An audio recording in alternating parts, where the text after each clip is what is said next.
Waheguru Ji Ka Khalsa, Waheguru Ji Ki Fateh. Welcome to a special edition of CEO Talks.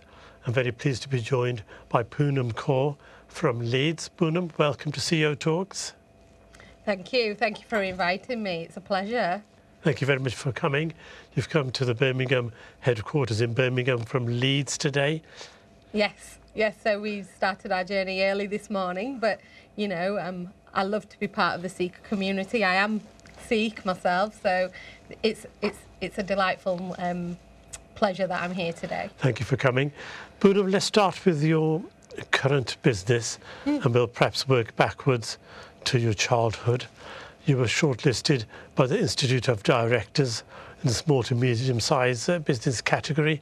Can you tell us about that? How did you enter this business award and how were you shortlisted? Once somebody has nominated you, they get in touch, they give you an application to fill in, so they want to know a bit more about yourself. So you fill this long application, and then from that I was shortlisted, and then I became a finalist. That's tremendous, because the Institute of Directors is a very big organisation that covers the entire United Kingdom, and to be shortlisted as a young Sikh lady entrepreneur is a great thing, and you represent a good role model for the Sikh community. So let's talk about your work and how you became shortlisted. You work in corporate finance. Can you tell us the name of the company you work? Yes. So just before I get onto that, IOD is a huge organisation, and for me, being nominated in the small, medium-sized director category, it was the most competitive category, and it's a prestigiousness at such a young age that I was a finalist. So to me, that is a great achievement in itself, and I'm dearly proud of that. In terms of where I work at the moment, it's a company called FDS Director Services. We're an award-winning corporate finance firm. We're based in Wakefield, but we do have offices in London and Birmingham. I am the managing director of this firm now. I joined them in 2011. I'd finished my accountancy qualification with a firm called Clough & Company based in Cleckheaton, and I became a qualified accountant, but I was ready for a new challenge. And that's when I was struck by the corporate finance world. So we help owner-managed businesses work towards a successful exit.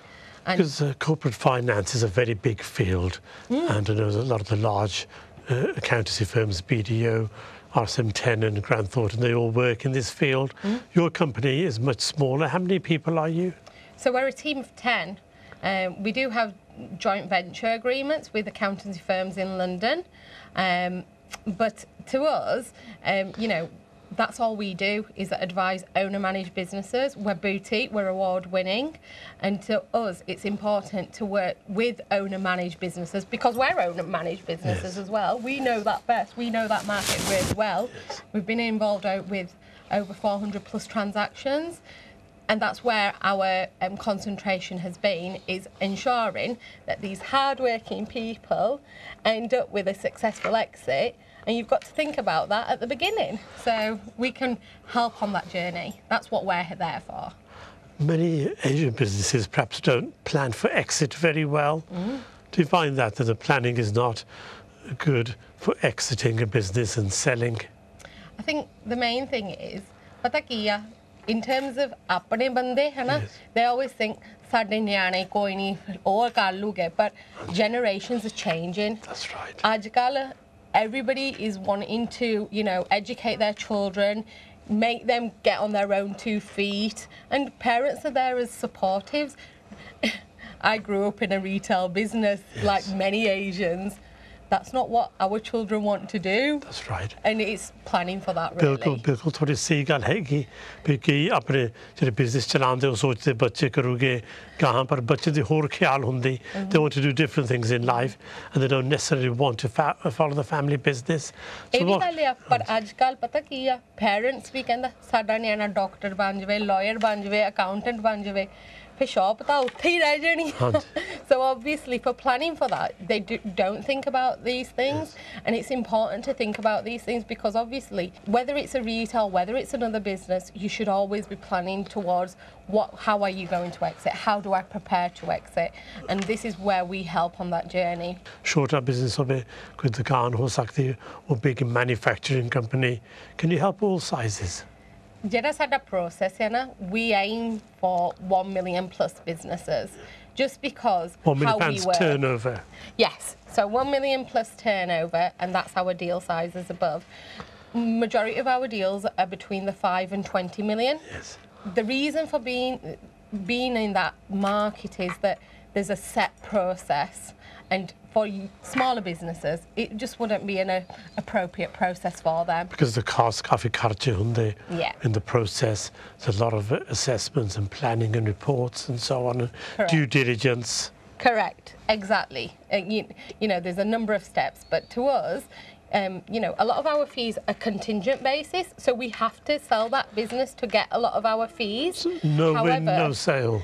Well, nearly. Nearly, right, that's right. But we do have a commitment fee, which, you know, is £25,000 upfront fee, just because it can be a year to 2 year process before we get to that exit. And what sort of clients do you deal with? Do you have any problems as a lady, as an Asian Sikh lady? Do you have any extra barriers when dealing with clients? Have you had any incidents when people say, no, we want to deal with a man or somebody from a different background, anything like that? I'm such a powerful lady. I try and break down any barriers that come in our way, and I think we have to think that way. Yes. Times are changing.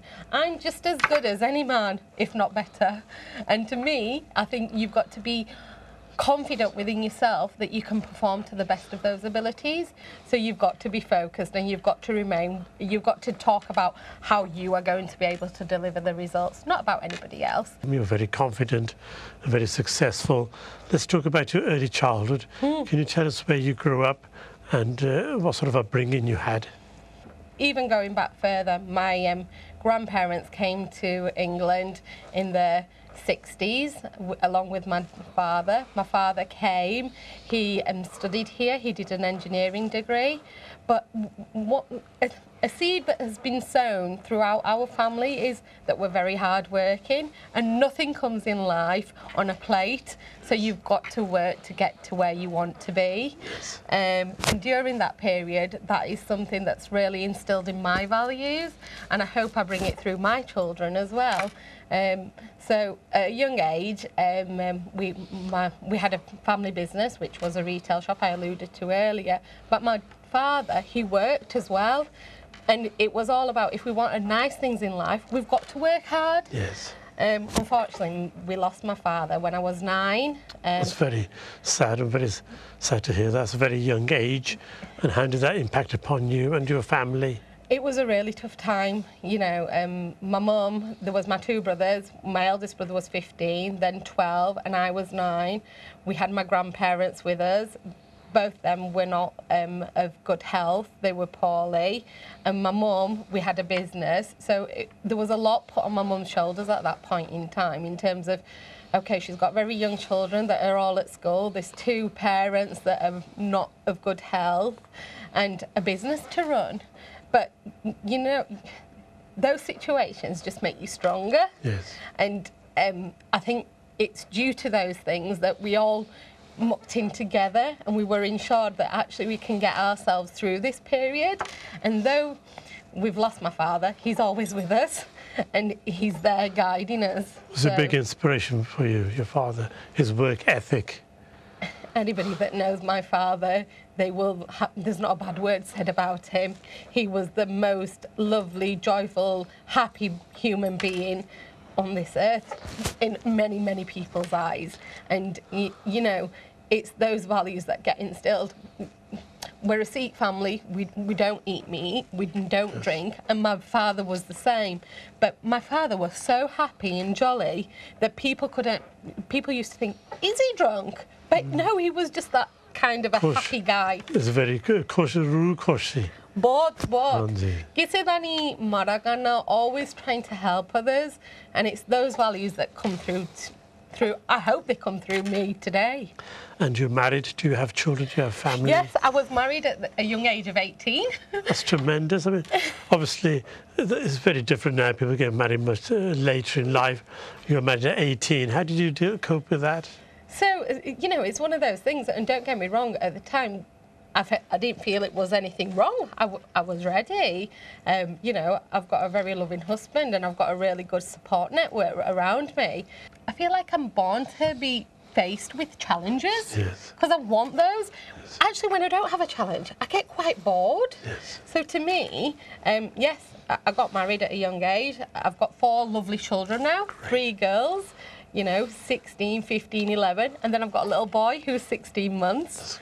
That's great. It's my complete family, and I couldn't ask for anything more. You know, I've been blessed. I really have. So you've got a lovely family, children, husband, but you've also got this very big role as a managing director, working in corporate finance, which is very demanding. And how do you manage to balance all this? How do you utilise your time? Because you have a very demanding job as well, and working in business. It's a lot you've taken on. It is, and I want to be a voice of people who think that actually, you know, I need to get my career sorted first before I think about marriage or having children. The time's never going to be right, and it's one of those situations that you've got to have a balance. So I'm very careful on how I do manage that time. So I will get up early on a morning, I will get into the office early, get through my work, and then when I leave on an evening, I will leave at 5:30, unless I've got a completion happening and the job demands it. But majority of the time, things can wait, and you've got to have that time for your children. So when I get home, then it's my children's time. When I'm on holiday, I will switch my work phone off. But the thing is, so when I do go on holiday and if there is a completion going on, I will give them my personal number. I will give them details of how to contact me, and I'll give them directly, because there's nothing more than a client being frustrated and not having been able to speak to their advisors. We're there with them through thick and thin. Has there been a sacrifice? Do you feel you've had to succeed in life, people have to make a sacrifice with their family time and home life? Is that a necessary component for success? I don't think so at all. To be honest, my family are my strength, and if I'm succeeding, it's because of them. You know, it's actually having that. You've got to have that balance. If you are too much focused on, oh, actually, you know, I've got to concentrate on this, and I've got to not spend time with my family because I've got to do this. Actually, I think that makes you inefficient. You need some rest time. You need to give your body and your mind that rejuvenation to actually excel again. So to me, I don't find it a struggle at all. And how important is the role of your husband in this? Could you have succeeded and maintained your home life, family life, and succeeded in business and as managing director without a good supportive partner? No, you know, be it my husband, and my other big support is my mum. You know, without them, it's not possible. You need to have that support system. So, you know, my husband's job is such that he's home till 2 o'clock in the afternoon. So he's got with the children and sorting them out on a morning. But then on an evening, after school, they're with my mum. So I'm not concerned because I have that support network. And to me, a lot of this wouldn't have been possible without that support network. You've got to have that tight-knit It's very support. important. And sometimes in our community, we take it for granted. Grandparents and parents who act as babysitters and provide a lot of support and care for children, allowing people to work, pursue business. We take it for granted, but it's a great support to have within the family. Definitely, you know, whether it's in family life or whether it's in work life, you are more productive and you will succeed further if you work as a team than an individual. Absolutely. And what are the greatest challenges you've faced? Any really dark, difficult moments in your career as a corporate finance advisor when you thought this is too much and you can't succeed, or you were close to failure? So if anybody's in corporate finance, they'll know that this is a roller coaster of a journey. Every transaction is different, and you're on that journey with your clients. So I'll give you an example. We were 2 days before a completion date with an American buyer for one of our clients, and I think it was Storm Maria that hit New York at the time, and that just collapsed the whole deal, because what had happened in America affected the buyers and they could not go forward with the transaction. And after working on a transaction for 12 to 18 months, and you know, the client felt that they had been raped in a way, that they'd opened their doors to everybody, they did full due diligence, and we were on that journey with them. So when they were crying, we were crying. Yes. And unfortunately, but this is life. So we always say, you know, always remain positive, don't get excited, and a deal's not done until it's done. And I think that was an early lesson that I learned in my corporate finance life, that actually there will be challenges, there will be obstacles, it's how you deal with them. And what did we do? You know, it's a matter of getting ourselves back up to speed. Where are we up to? And that was it was a natural disaster. That wasn't something that we could have prepared for. However, we try and minimise those risks in future transactions in any way possible, and that's why we have a number of buyers lined up. So if buyer 1 falls over, can we go to buyer 2? Can we go to buyer 3? Anybody starting out in corporate finance, it's quite a tough area to be in. A lot of accountants focus on this area of practice in varying degrees. What advice would you give to anybody who wants to enter this field as a professional? I think it's fair to say that a lot of accountancy firms, this is not their core subject. So they're very reactive in this field, whereas we're very proactive. So in the sense that, you know, they may have a client that comes to them and say, look, somebody's approached me to buy my business, can you help with the process? We're very much the other way around. Somebody comes to us saying, look, I want to exit my business in 2 years' time. How do I prepare my business for that transaction? We would work with them during that period, and then we would go to the open market. And we never place a price on our businesses. We invite offers to be placed. That's because once we've put a price on that business, you'll never achieve anything above that price. So it's always about maximising value. And gone are the days where you know, you'll get all your money on day one and you can jet off to the sunset. You know, I want 10 million, or here's 10 million, there you go. That doesn't happen. Yes. So deal value and deal structure are equally important. And that's where we specialise in terms of negotiations and making sure that we get the best deal for our clients. I think you're an extremely good advocate for corporate finance. If any of our viewers are watching and would like to have any advice, can they contact you? I don't know how these contact details work, but yes, of course we're based in Wakefield. I'm sure if you search Poonam Kaur FDS, you'll be able to locate our contact details. Once again, you did extremely well to be shortlisted, and your mum must have been very proud of you, all your family. What is your next step up from here? So the next stages, and I always set myself goals because that's how you should work. You know, you shouldn't, I'm one of those people that if you've achieved one goal, well, then it's time to set the next one. It's all about expanding our team. I think a great leader is bringing people along with you. So to me, it's equally important that the people that I take on, I can upskill them so it makes our team stronger. And that is a strong belief of mine, that I want to bring people along on this journey. And, you know, the founder's Jo, she will say to me, Poonam, you're a better negotiator than me. I've been in this business for 30 years. But it's all about that. I do think that there is, to me, I think it's all about working stronger as a team, expanding our business and ensuring that that growth can continue. That's tremendous. And you've touched briefly there upon mentoring. Mentoring is very important, and mentoring junior members of staff. But also you can learn from them. That mentoring process is a two-way process. Whilst you're providing mentoring to a junior person, you can also learn from their experiences. Definitely. I do it on a daily basis. You know, I've got no shame in sharing those thoughts. I think that's what makes anybody stronger, identifying and knowing that actually it's not just about top to bottom, it can be bottom to top as well. And do you have any time for any personal interests?